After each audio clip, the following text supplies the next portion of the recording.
Muy buenas tardes, mis queridos alumnos, mis queridas alumnas. Seguimos con el estudio del Derecho Internacional Privado y en la sesión de hoy nos toca abordar, para mí, una de las lecciones más importantes del programa, no solo porque nos refiramos a materias propias del Estatuto Patrimonial, que en definitiva para mí pues tiene un interés especial, sino porque en la práctica tiene mayor virtualidad, sobre todo si en algún momento os planteáis dedicaros al derecho internacional privado y en particular al asesoramiento jurídico internacional de empresas. Me refiero a la lección 18ª del programa, la referida a las obligaciones contractuales. Seguimos en el ámbito del Estatuto Real o Patrimonial y se trata en esta lección de, por un lado, recordar cuestiones propias de la determinación de la competencia judicial internacional en materia de obligaciones contractuales, algo que ya abordamos en su momento en la lección 4ª y en la lección anterior en relación con los derechos reales inmobiliarios y contratos de arrendamiento de bienes inmuebles.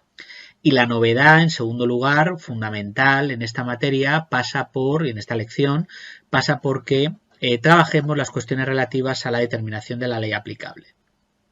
Hablar de cuestiones relativas a la determinación de la ley aplicable en materia de obligaciones contractuales nos va a obligar a reflexionar en torno a un reglamento europeo, el reglamento Roma I, un reglamento del que yo os dejé en los materiales un esquema, ¿no? Tenéis un pequeño esquema del mismo.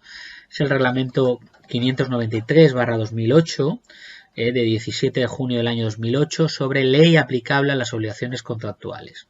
Reglamento Roma I. ¿Por qué la denominación Roma I en este caso? Porque viene de la vieja denominación que se le daba al Convenio de Roma del año 1980 sobre ley aplicable a las obligaciones contractuales. Roma I es una actualización del viejo Convenio de Roma del año 80, del que formaban parte todos los estados miembros de la Unión Europea, entonces de la Comunidad Europea, ¿no? Esa denominación Roma, Roma I, Roma II, Roma III, la vais a ver en las normas de ley aplicable. Lo vimos en Roma III respecto del reglamento de determinación de ley aplicable a separación judicial y divorcio. Lo veremos en la lección siguiente, última del programa, en relación con las obligaciones extracontractuales. Y lo vamos a ver en esta lección 18ª en relación con la ley aplicable a las obligaciones contractuales. Este esquema que os he facilitado, que tenéis en la carpeta de materiales de la asignatura, yo creo que bastante interesante en la medida en que os da una panorámica general de lo que es el reglamento. El reglamento lo tenéis en vuestros textos legales para que os vayáis situando en las páginas 126 y siguientes, ¿de acuerdo? Páginas 126 y siguientes. Bien, pero antes de entrar en las cuestiones de ley aplicable, me gustaría que hiciéramos un breve recordatorio de las cuestiones relativas a la competencia judicial internacional. Mirad, estamos hablando de contratos, de obligaciones contractuales internacionales.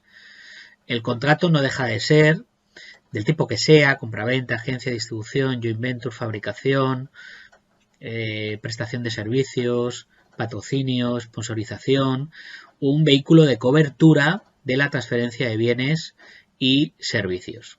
Tenéis que entenderlo como tal y en relación con la ejecución de un contrato, en el marco de esa transferencia de bienes y o servicios, se pueden plantear cuestiones conflictuales.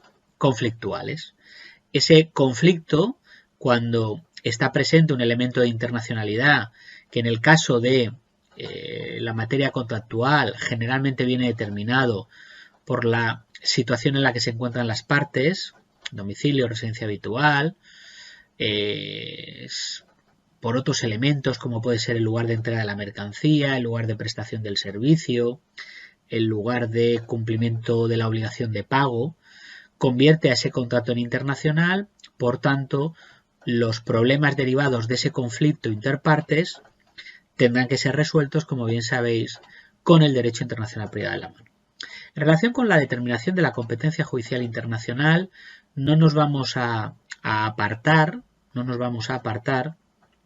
de los tres clásicos instrumentos normativos que ya conocéis: el Reglamento de Bruselas I bis, el Convenio de Lugano II y la Ley Orgánica del Poder Judicial tras la reforma del 2015, ¿no? En este caso concreto, los criterios de determinación de la competencia con los que vosotros podéis jugar en relación con el reglamento y el Convenio de Lugano II y también la Ley Orgánica del Poder Judicial son, por un lado, los foros generales, en plural, foros generales, es decir, la sumisión tácita, la sumisión expresa y el domicilio del demandado, bien en territorio Bruselas I bis, bien en territorio Lugano II, bien en un tercer estado, Ley Orgánica del Poder Judicial. Además, si recordáis, en el reglamento y en el convenio, y siendo una mala copia también en la Ley Orgánica del Poder Judicial, tenemos un foro específico, foro muy concreto, en materia contractual. Ese foro es el que teníamos, si recordáis, en el reglamento Bruselas I bis en el artículo 7.1, en el convenio de Lugano II en el artículo 5.1 y en la Ley Orgánica del Poder Judicial en el artículo 22 quinquies. Al final, el criterio es el de podrá usted presentar la demanda en defecto de sumisión tácita expresa y a la par del domicilio del demandado ante los tribunales del lugar donde no se ha cumplido la obligación que sirviere de base a la demanda. Ahora bien, si recordáis, cuando hablábamos en el 7.1, 5.1 de qué entendíamos por el lugar donde no se ha cumplido la obligación que sirviere de base a la demanda, decíamos que el legislador en el reglamento Bruselas I bis y en el convenio Lugano II lo que hacía al final era simplificar. Y ese lugar lo debemos entender si estamos ante una compraventa, en el lugar donde se ha entregado debiera entregar la mercancía. Si estamos ante un contrato de prestación de servicios, ese lugar será el lugar donde se ha prestado o debiera prestar el servicio. ¿De acuerdo? Por ejemplo, pensar en el siguiente caso.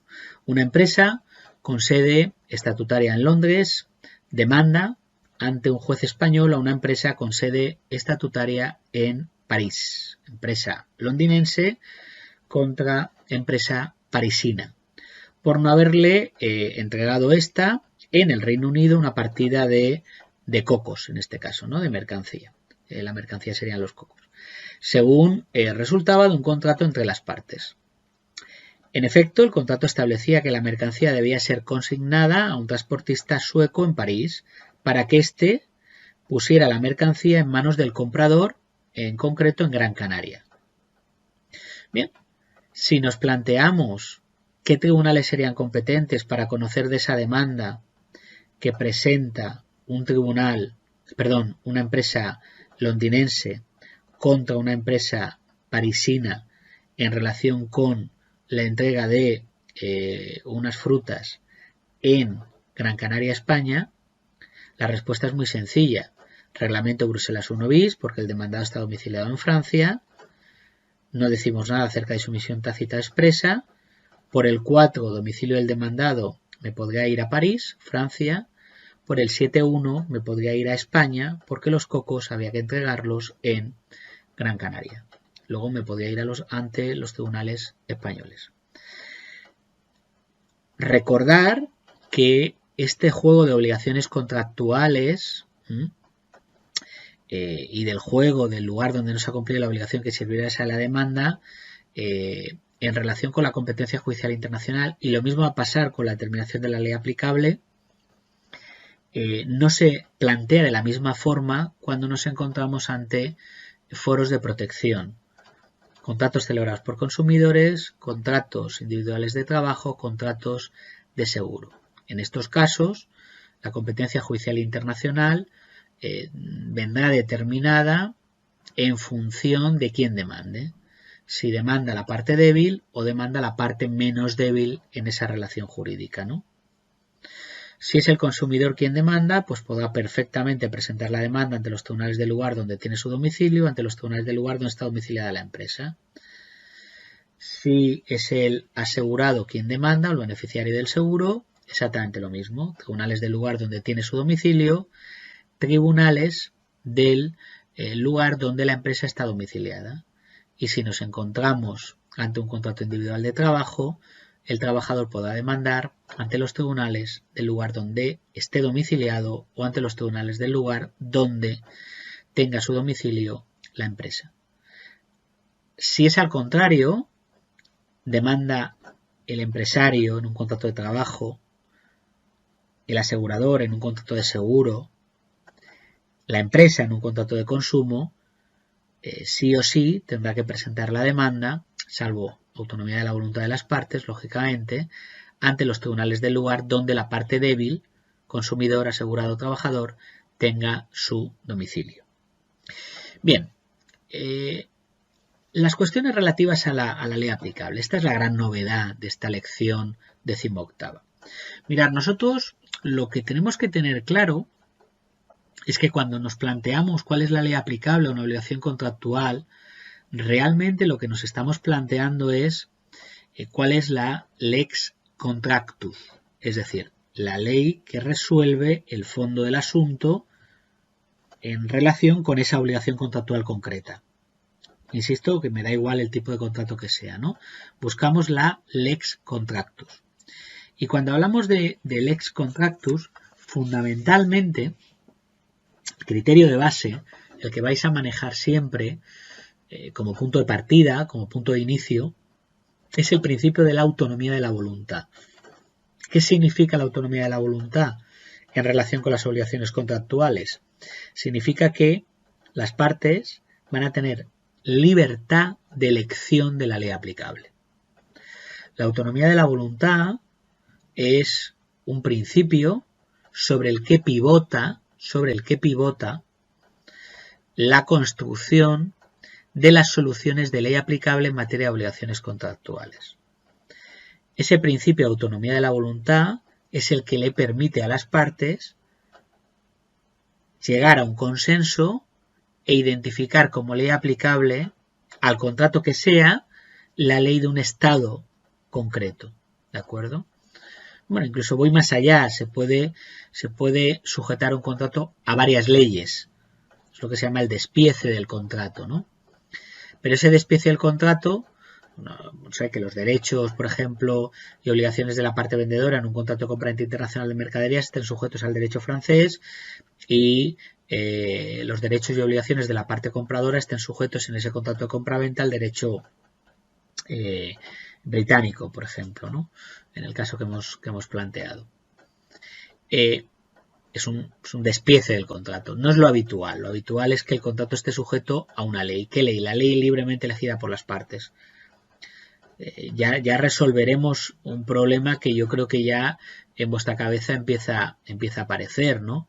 ¿Qué ocurre cuando las partes no eligen la ley aplicable? Bueno, pues si las partes no eligen la ley aplicable, bien porque se han olvidado de la elección de la misma, bien porque no han llegado a un consenso en cuanto a la elección de la ley, o bien porque no les ha interesado elegir esa ley, entonces el derecho, en particular el Reglamento Roma I, que antes os he citado, será el que determine cuál es la ley aplicable a ese contrato detrás. Es decir, detrás de todo contrato internacional siempre hay una ley, hay un derecho, un conjunto de normas, siempre. Está claro que el principal derecho, la principal ley que hay detrás de un contrato es el propio contrato, pero todo aquello que no esté en un contrato o todo aquello que está en un contrato siempre hay que conformarlo, completarlo si no está en el contrato, conformarlo si está en el propio contrato, con el derecho de un estado concreto. Es el derecho que las partes han elegido. Y el contrato estará sujeto a la ley francesa, belga, italiana, japonesa, sudafricana. Si evidentemente es una ley distinta a la del foro, pues el órgano jurisdiccional que se ha declarado competente se tendrá que enfrentar a un problema de alegación y prueba del derecho extranjero. Pero bueno, de esto ya sabéis vosotros bastante de cómo debemos resolverlo, ¿no? El principio de autonomía de la voluntad es el que ha permitido construir soluciones de ley aplicable en materia de obligaciones contractuales.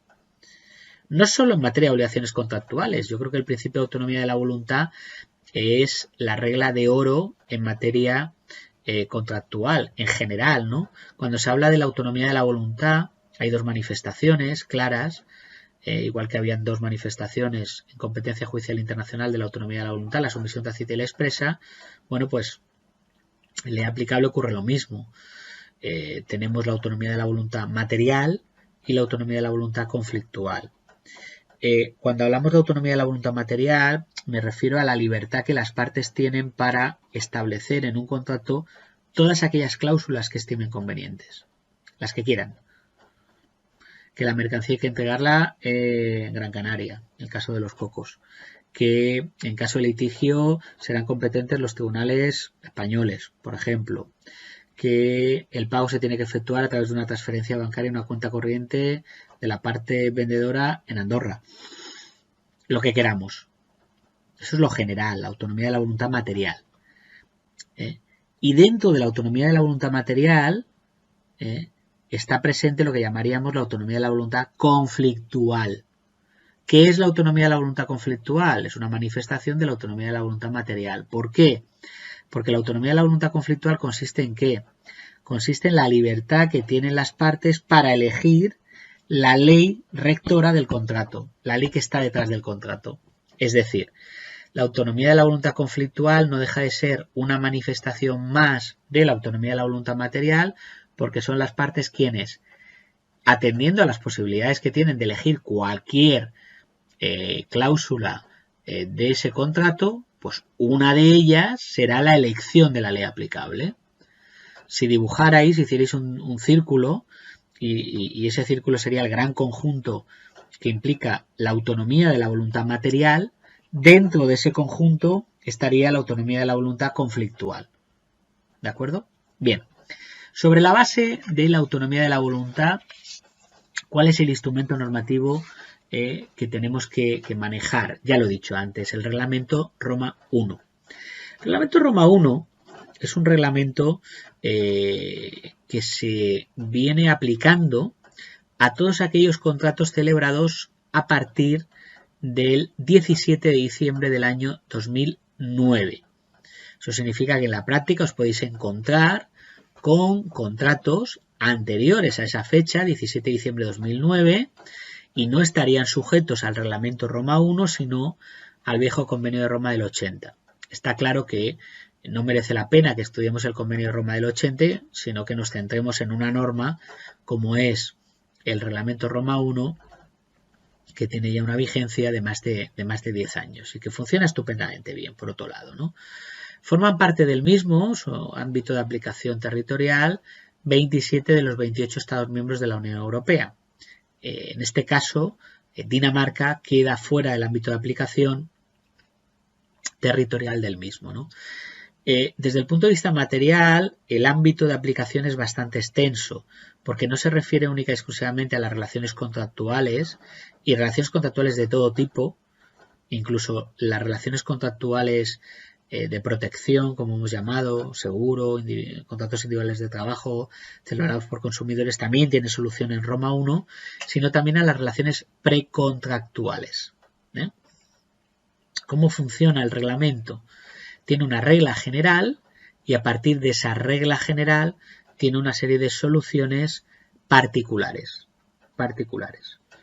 Es una auténtica transformación este reglamento Roma I del viejo convenio de Roma del año 80, fruto lógicamente este reglamento de ese proceso de comunitarización del derecho internacional privado representado por el artículo 65 de la reforma del Tratado de la Comunidad Europea en el año 97 con la reforma de Ámsterdam, ¿de acuerdo? La idea es contribuir al buen funcionamiento del mercado interior, potenciando la seguridad jurídica en cuanto a la determinación de la ley aplicable.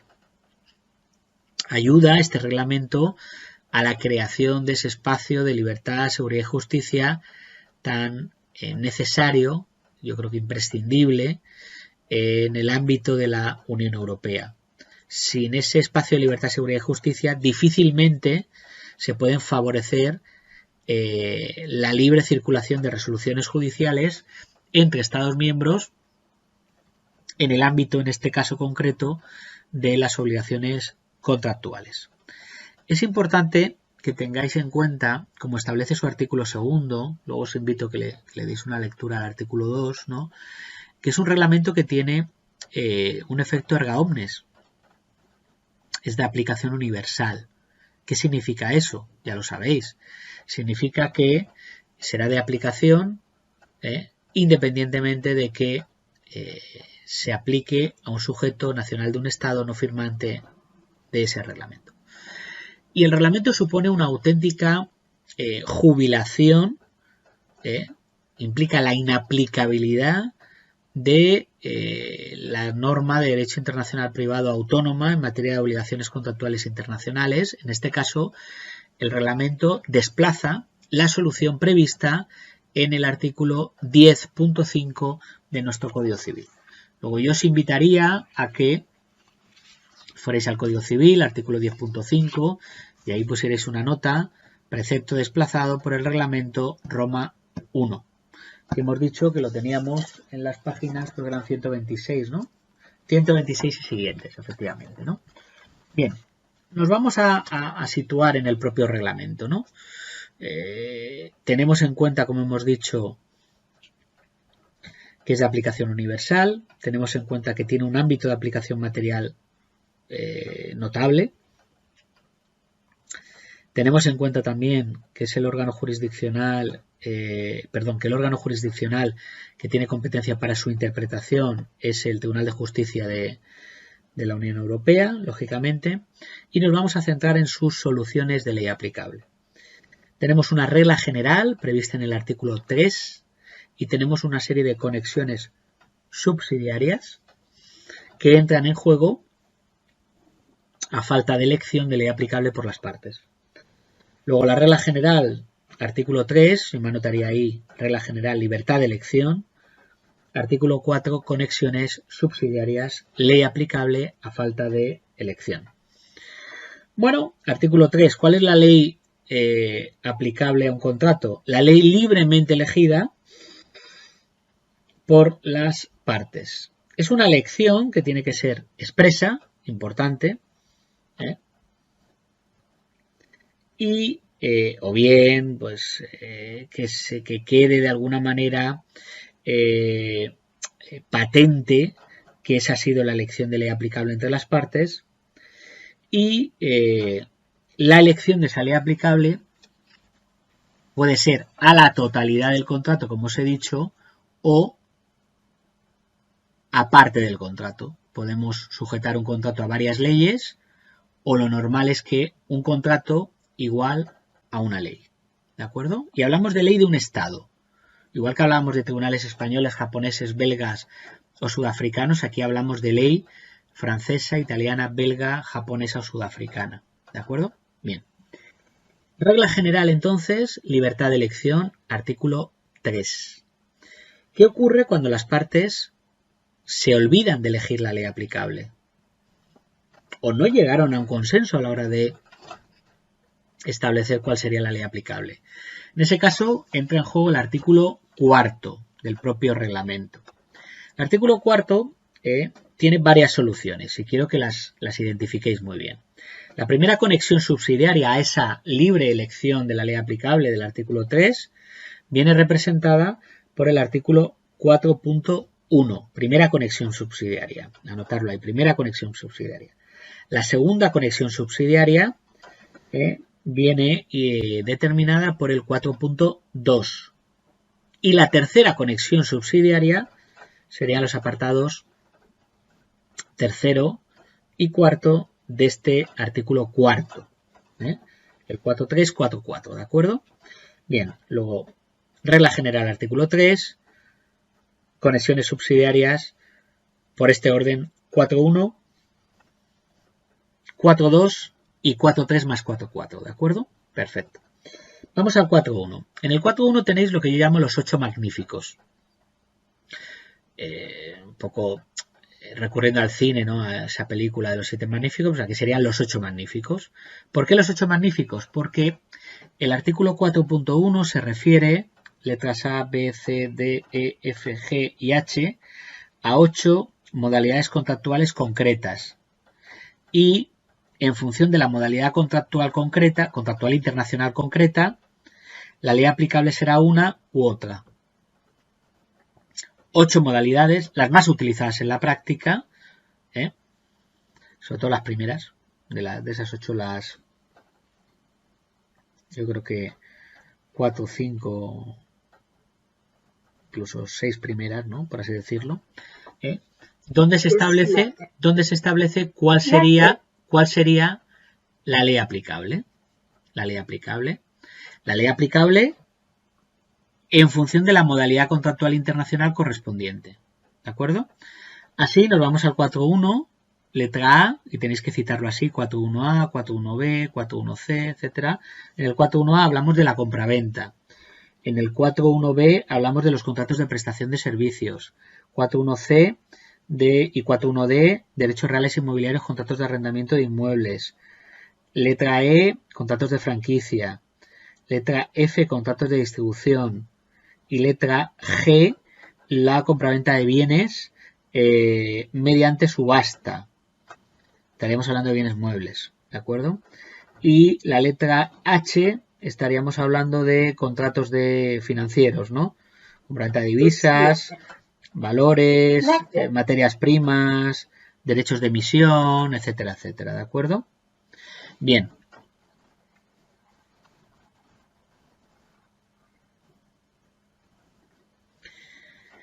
Letra A, compraventa. En este caso, en materia de compraventa, ley aplicable la ley del país donde el vendedor tenga su residencia habitual. Letra B, prestación de servicios. Ley aplicable la ley del lugar donde el prestador del servicio tenga su residencia habitual. Letra C y D, en materia de contratos relativos a bienes inmuebles, derechos reales inmobiliarios, donde el inmueble se encuentre situado, salvo esas excepciones que teníamos en relación con los contratos de arrendamiento de corta duración, ¿vale? Donde hablaríamos de la ley del país donde el propietario tenga su residencia habitual, ¿de acuerdo?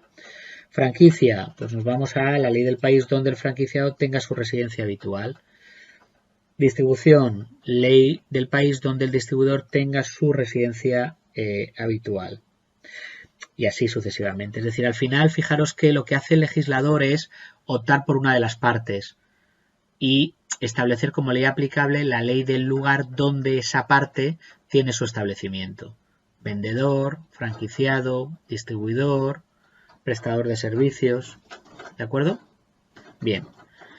Luego, primera solución en defecto de ley aplicable, elegida por las partes, los 8 magníficos del 4.1 del reglamento Roma 1. Ahora bien, segundo lugar. Aquí, si os dais cuenta, son puntos de conexión muy directos, ¿no? Donde aquí no hablamos de proximidad, hablamos de un punto de conexión concreto. Optaron por el franquiciado, por el distribuidor, por el prestador del servicio. Por ejemplo, un contrato de agencia es un contrato de prestación de servicios. ¿Quién presta el servicio? La gente que representa los productos de la empresa. Luego, salvo intervención del artículo 3, la ley aplicable sería la ley del país donde la gente tenga su establecimiento. Al final, se busca una conexión muy concreta que opta por una de las partes contratantes, vendedor, agente, prestador de servicios, franquiciado, que puede ser discutible, pero al fin y a la postre es la solución que el legislador ha previsto, igual que, bueno, pues cuando hablamos en reglamento Bruselas 1 bis, pues uno de los criterios de determinación de la competencia era el domicilio del demandado. Y decíamos, bueno, ¿y el demandante? Pues el demandante no, es el demandado, pues aquí es lo mismo, ¿no? Son conexiones, puntos de conexión muy directos, que no juegan con el principio de proximidad, sino que tratan, lógicamente, de favorecer a una de las partes. Y en este caso, pues, vendedor, franquiciado, distribuidor, prestador de servicios, agente, residencia del propietario propietario de un bien inmueble, contratos de arrendamiento de corta duración, pues son de alguna manera la parte que se ve beneficiada a la hora de fijar cuál es la ley aplicable, ¿no? ¿Qué ocurre cuando nos encontramos ante un contrato que no está contemplado en el 4.1? ¿Qué ocurre cuando nos encontramos ante un contrato que no es uno de los 8 magníficos? Pensar, por ejemplo, en contratos relativos a derechos de propiedad intelectual o derechos de propiedad industrial, un contrato de compraventa de una marca, de una patente, una licencia de marca. Contratos relativos, por ejemplo, a la producción de obras audiovisuales, contratos de licencia de software, contratos de opción, de sponsorización. Son contratos donde no podemos encontrar, que no van a encontrar encaje en el 4.1. En este caso concreto, lo que nos dice el 4.2 es que la ley aplicable sea la ley del prestador característico. La ley del país donde tenga su residencia habitual la parte que deba realizar la prestación característica del contrato. La ley del prestador característico. ¿Quién es el prestador característico? Anotarlo ahí. Es aquel que en cualquier contrato realiza cualquier acción diferente al pago. Todo aquel que no paga en una relación contractual internacional es el prestador característico. Le permite calificarle como prestador característico. Por ejemplo, en un contrato de compra-venta, el prestador característico, ¿quién es? La parte vendedora, porque el comprador es el que paga. Luego, si en un contrato de compraventa el prestador característico es el vendedor, en aplicación del apartado segundo de este artículo 4, buscarme siempre, para identificar quién es el prestador característico, buscarme siempre aquel que actúe como vendedor. Porque el que actúa como vendedor es el que vamos a calificar como prestador característico. Luego, la ley aplicable será la ley del país donde tenga su residencia habitual. ¿De acuerdo? Bien. Doy un paso más, una conexión subsidiaria última, la tercera, ¿no? En primer lugar, artículo 3, ley libremente elegida por las partes, en su defecto, los 8 magníficos del 4.1, en su defecto, ley del prestador característico 4.2 y finalmente, tercera conexión subsidiaria, representada por los apartados tercero y cuarto del artículo 4, como os decía, lo que llamamos la ley del país con el que el contrato presente los vínculos más estrechos. Los vínculos más estrechos. La ley del país con el que el contrato presente los vínculos más estrechos. En definitiva, hablar de los vínculos más estrechos, ¿qué significa?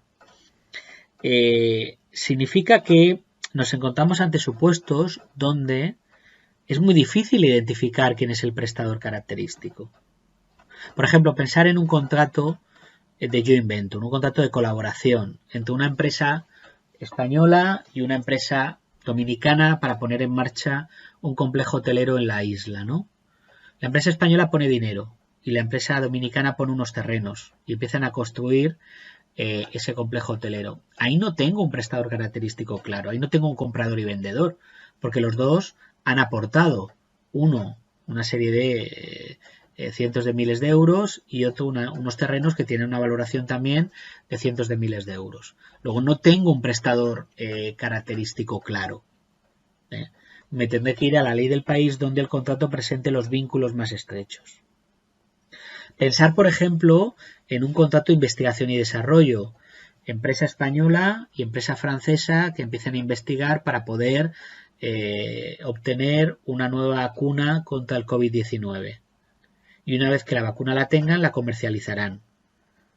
En principio no tengo un vendedor y un comprador. A lo mejor la empresa española aporta unos recursos materiales fantásticos, unos laboratorios estupendos para llevar a cabo la investigación y la otra empresa, francesa creo que hemos dicho, aporta pues personal, ¿no? Para que investigue la búsqueda de esa vacuna, ¿no? Tan ansiada vacuna, ¿no? Bien, bueno, no tengo un comprador y un vendedor, los dos hacen aportaciones.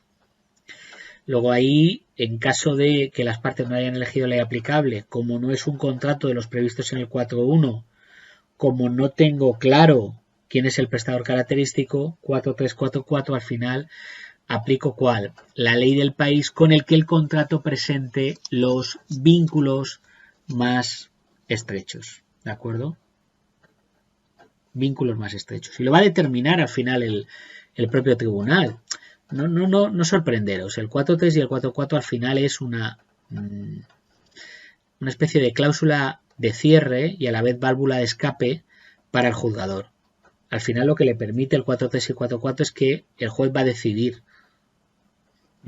quién es el prestador, en este caso característico, por así decirlo, cuál es la ley aplicable, porque va a entender que los vínculos más estrechos están en X. Imaginaros en ese contrato, por ejemplo, que hemos dicho de investigación y desarrollo, ¿no? El personal lo pone al servicio del proyecto la empresa francesa y los recursos materiales están en España. Y se trabaja en España. Bueno, pues quizás los vínculos más estrechos en ese contrato estén con España que estén en Francia. Porque todo el personal está trabajando en España para conseguir esa vacuna. Pensar en el caso del complejo hotelero de la República Dominicana. Pensar que la empresa española y la empresa dominicana, las dos tienen sede en España. Y desde España operan para desarrollar ese proyecto. ¿No será más razonable que, en caso de litigio, que la ley aplicable sea la española en vez de que la ley aplicable sea la ley dominicana? Pensamos que existen unos vínculos mucho más estrechos, en este caso concreto, con el territorio español que con el territorio, por ejemplo, dominicano, ¿no? Pero en definitiva no deja de ser sino una válvula de escape, una cláusula de cierre para, de alguna manera, poder dar solución a cualquier problema de ley aplicable en materia de obligaciones contractuales. A continuación, el reglamento lo que hace en los artículos 5, 6, 7 y 8 establece soluciones concretas para los que llamamos los foros de protección, consumo, artículo 6, seguro, artículo 7, contrato individual de trabajo, artículo 8, y además en el artículo 5 se refiere a los contratos de transporte. Bueno, me remito a las soluciones particulares que ahí se recogen en los artículos 5, 6, 7 y 8. Me interesa más que tengáis claro el funcionamiento del propio reglamento. ¿Cuándo hay que acudir al reglamento? Evidentemente, cuando tenga un problema de ley aplicable en materia de obligaciones contractuales internacionales. Que tenga claro cuáles son esas soluciones que prevé un instrumento como Roma 1, que tiene un alcance universal, una fuerza erga omnes. Las soluciones del artículo 3 y 4. 3 con su regla general, la ley libremente elegida por las partes, y el artículo 4 con las conexiones subsidiarias que entran en juego en defecto de ley libremente elegida por las partes. Elección expresa o que resulte manifiesta de la intención de las partes y sobre todo pues es una elección que se puede hacer a la totalidad del contrato o a parte del mismo, ¿no?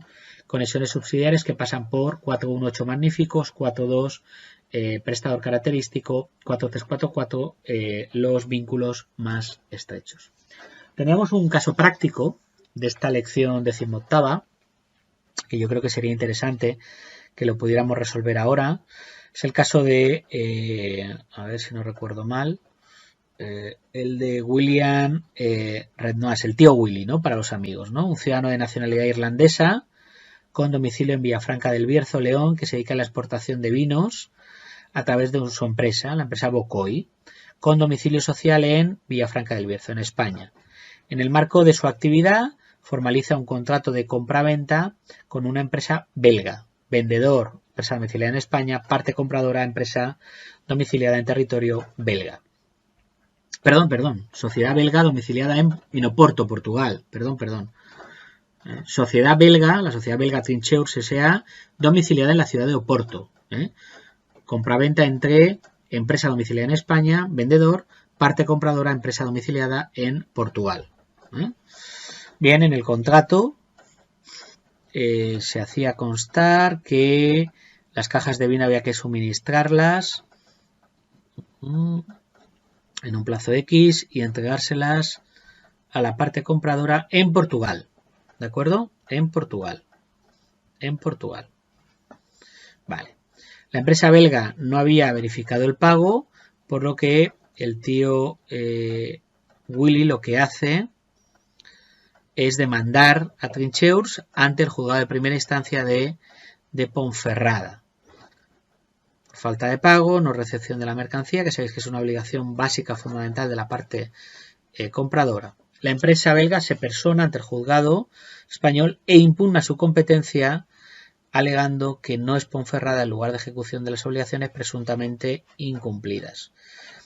Si os dais cuenta, no se somete tácitamente a la competencia del tribunal español, sino que interpone una declinatoria. Entonces, cuando yo os pregunto, evidentemente esto es una situación privada internacional, relación entre iguales, elementos de extranjería, nacionalidades de las partes, domicilio de las partes, lugar de entrega de la mercancía. Esto es derecho internacional privado, una materia patrimonial. El demandado está domiciliado en Portugal, por tanto, esto es reglamento Bruselas 1 bis. No hay sumisión tácita, lo hemos dicho, no hay sumisión expresa. Criterios de determinación de la competencia, el domicilio del demandado, artículo 4, Portugal, qué manía, Portugal, la empresa belga está domiciliada en Portugal, o bien el lugar donde se ha entregado debería entregar la mercancía, es decir, Oporto, Portugal también. Así que sí o sí serían competentes por el artículo 4, por el 7.1, reglamento Bruselas 1 bis, los tribunales portugueses. Si hubiéramos querido corregir esta situación, en la que se puede ver un vendedor que entrega la mercancía pero que no recibe el pago del precio y que encima tiene que demandar fuera, lo que habría que hacer era incluir una cláusula de sumisión expresa en favor de los tribunales españoles, en este caso, o bien optar por la sumisión tácita. En cuanto a la ley aplicable, imaginaros que se declara competente ese tribunal, un tribunal español, no es el caso, hemos dicho que son portugueses. El 10.5 del Código Civil quedaría desplazado por el reglamento Roma 1. Me voy al artículo 3, no opera porque las partes no han elegido ley aplicable. Me voy al artículo 4. En este caso, lo primero que me pregunto es, ¿un contrato de compraventa es uno de los 8 magníficos? Sí, ahí me quedo, 4.1. No, me voy a la prestación característica del 4.2. ¿No hay prestador característico? Me voy a los vínculos más estrechos del 4.3.4.4. En este caso concreto, bueno, pues la compraventa sí que está presente en el artículo 4.1, letra A, y la ley aplicable es la ley del país donde el vendedor tenga su residencia habitual. En este caso concreto, ley vendedor, ley española. Por tanto, serán competentes los tribunales portugueses, los de la ciudad de Oporto, sobre la base de los artículos 7.1 y 4 reglamento Bruselas 1 bis, y como ley aplicable nos encontraremos con la ley, en este caso concreto española, como ley de la parte vendedora. Y nada más, yo creo que con esto podemos dar por cerrado esta lección 18ª, fundamental, como os decía al principio, por la virtualidad práctica que tiene, y de lo que se trata es que pues tengamos suficientemente claro cómo juega, cómo opera el reglamento Roma 1 en materia de obligaciones contractuales, no solo porque en la práctica os podéis encontrar de la situación de tener que acudir a él, sino porque a corto plazo pues tenéis algún caso práctico en la última PEC que os he propuesto, donde a la hora de fijar la ley aplicable ni se os ocurra iros al 10.5 del Código Civil, porque la solución ha quedado desplazada precisamente por el reglamento Roma 1. Nada más, muchas gracias. Más, mañana, más y mejor. Hasta mañana.